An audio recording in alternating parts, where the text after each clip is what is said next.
तुर्की में भूकंप के चलते बड़े पैमाने पर तबाही को लेकर विशेषज्ञों की एक राय सामने आई है। इसके मुताबिक देश में बिल्डिंग्स के निर्माण संबंधी कमजोर नीतियां और आधुनिक निर्माण नियमों को लागू करने में नाकामी भी इतनी बड़ी संख्या में मौत की वजह बनी।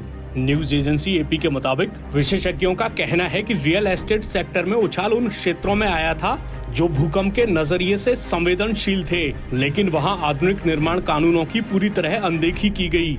भूविज्ञान और इंजीनियरिंग के विशेषज्ञ लंबे समय से चेतावनी दे रहे थे। हालिया भूकंप के बाद नीतियों और कानूनों के क्रियान्वयन में ढिलाई की नए सिरे से जांच की जा रही है।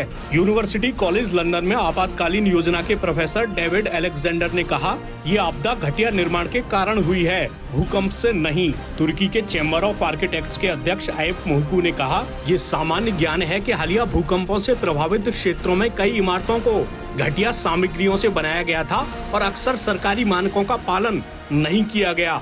उन्होंने कहा कि इसमें न केवल कई पुरानी इमारतें शामिल हैं, बल्कि हाल के सालों में बनाए गए अपार्टमेंट भी शामिल हैं। मुहकू ने कहा, भूकंप की वास्तविकता के बावजूद इस क्षेत्र में इमारत का ढांचा कमजोर था। विशेषज्ञों ने कहा कि समस्या को बड़े पैमाने पर नजरअंदाज कर दिया गया क्योंकि इसका समाधान करना महंगा और अलोकप्रिय होता और देश के आर्थिक विकास के एक प्रमुख इंजन को रोक देता।